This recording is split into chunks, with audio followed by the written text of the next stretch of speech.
In 2023, I had this idea to stop making creative tech videos online where I share reviews on my favorite pieces of gear and my passion for creative setups. But what I didn't realize was that ultimately doing this would take a path of its own and gradually become a really important aspect of my life.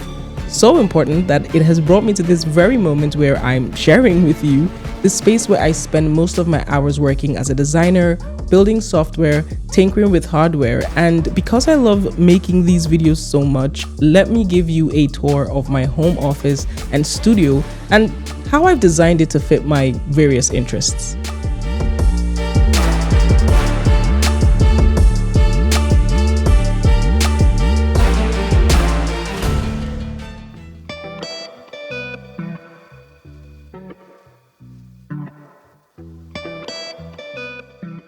Let's start with the office layout to give you some context of the space I'm working with. It's a 3.3 by 3.9 meter room, which was pretty much a spare bedroom in my apartment, hence the reason why I have 2 doors.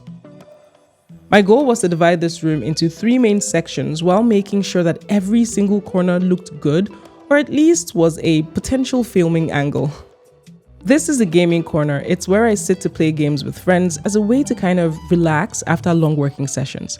But it also doubles as a secondary area for testing new tech products like gaming accessories, PCs, and so a lot of the items you see here will keep changing depending on what I'm testing at the moment. It's the reason why I made certain functional decisions like attaching this quick release latch to the monitor arm for swapping out and reviewing new monitors. I went with an all-black theme to create a contrast against my main setup. Plus, it's also currently home to my new PC build, and I just can't get over how sick this thing looks.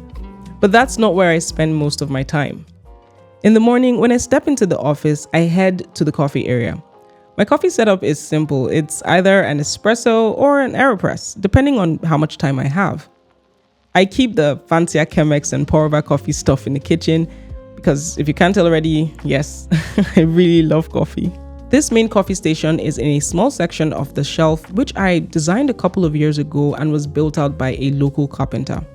I wanted the top area of the shelf to be open, and it's where I keep my design books, some Funko Pop for a bit of personality, my lenses, and other tech products. The bottom half is my storage area and where I mostly store the rest of my smaller tech and filming items. I can say that this shelf has really served me well for the most part. While it has a few scratches and scuffs, I really do like it as a functional piece in the office, especially because it is designed with metal, so it makes attaching lights to them super easy with magnets. Once I grab my coffee, I move to my main setup, the productivity and editing station, which is where, honestly, I spend most of my time. It's where I do 99% of the work for this channel and design software as a digital product designer. So I had some specific needs and ideas while putting together this setup, like this ultra-wide monitor. I decided that an ultra-wide monitor was perfect for the work that I do, and in my opinion, 38 inches is the sweet spot for my timeline while editing. It also gives me a ton of space in other creative softwares like Figma, Photoshop, and Lightroom. This desk also happens to be the widest in the office at 70 by 30 centimeters because it holds the most stuff, including my camera mount, which I set up here for creating reels on Instagram. But yeah, essentially a lot goes down here. So I have a separate video going into as much detail as possible on every item on this setup. Not much has changed, so if you guys are interested in that, you can check it out after this video. All right, back to the video. Right in the corner behind me is my most recent setup project in the office. While it's not much, it's however becoming my favorite corner in the office for a bunch of different reasons. I call this the tinkering station.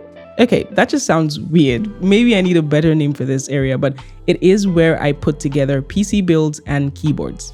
It also doubles as an A-roll setup for talking head videos, a pit stop area for my camera lenses while filming, and I love that this desk can be moved around the office for different things, and when I'm not using it, I keep it folded for more space. I love these pegboards. They are such a cool way to organize and display more tech, as well as a really clean way to showcase my keyboard collection. I recently mounted a light to the wall to save some floor space, and it turned out to be the best idea ever because it helped brighten the office a bit more and give me some flexibility to swap out light modifiers whenever I need to. Speaking of lighting, I have most of my lights connected to the Google Nest Mini. And so when I say, hey Google, turn on all lights, well, all the lights come on. Let's go through all the lights in this space. I mostly use a combination of these film lights and light bars from a company called Amran, and light bulbs and LED strips from Lifex and Philips Hue. I never turn on the default lights in this room because I really dislike the quality of lights that they produce. Plus, I have no control over them while filming. I have about 3 to 4 lights in here, either with a softbox or a spotlight mount. On this rig is the Amran 300C, while mounted to the wall in the corner is the Amran 100X. I've got the 150C mounted to this impact stand, which I move around the office. The Amran P60X is mounted to the desk at the gaming setup. These are a couple of tube lights, mainly the Amran T2C, PT4C, and this longer 4-fit Amran T2C tube lights, which are all connected perfectly in the Sidus Link app. And I have to say that this is a really useful app with a ton of features that allows me to control every single aspect of these lights. I purchased a few more lights, which I keep away and only take them out when I'm filming for clients or on the move. I'll leave links to all these Amran products in the description below so you can check them out for yourself as well. Using a combination of Google Home and the Sidus Link app, I can control every light in this space for different moods and vibes whenever I'm either working or making a video. Basically, what I'm trying to say is that I use my film and smart lights as regular lights and are primarily what you'll see in use in every video. You might be wondering what's behind this door. Like I mentioned earlier, this was a spare bedroom, which I converted to an office. And so this is simply a bathroom I never use. So now I'm just saving extra filming gear in there. I really hate seeing them lying around. Honestly, depending on the work I'm doing at the moment, this space changes a lot. When it's work time, it's a little more organized, clean, and looks like a proper home office. But then when it's time to film, well, all the gears come out and it's a little messy, kind of like a mini studio. This is because it's kind of a small space, so keeping things organized is really important to help me stay focused while working. These are slat panels I added recently for better acoustic treatment, and I got them on Etsy. The main reason why I added these to the studio is actually because I wanted to be creative in the way that I connect the colors on both walls together. But I'll definitely need to redo them because I really did a choppy job in cutting and installing them. You can say that I've learned a couple of lessons on how to properly cut these kinds of wooden panels. For now, they work and add something extra to this space, especially while filming, because this doesn't look bad at all as a backdrop, mostly because those imperfections don't really show as much in videos.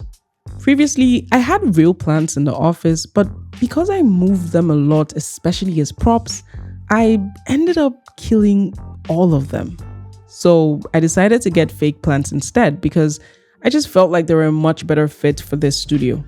Plus, they're a great way to fill empty corners.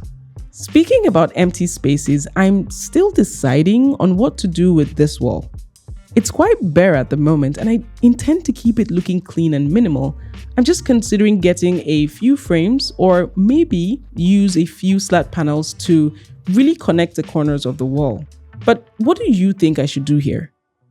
As a designer and techie, I'm mostly exploring technology from the perspective of how it fits into my lifestyle, improves my work, and changes how I do things on a daily basis. And I share my thoughts and opinions through this channel. So if you enjoyed this video, maybe consider hitting the like button and subscribe for more videos like this, and I'll catch you in the next video.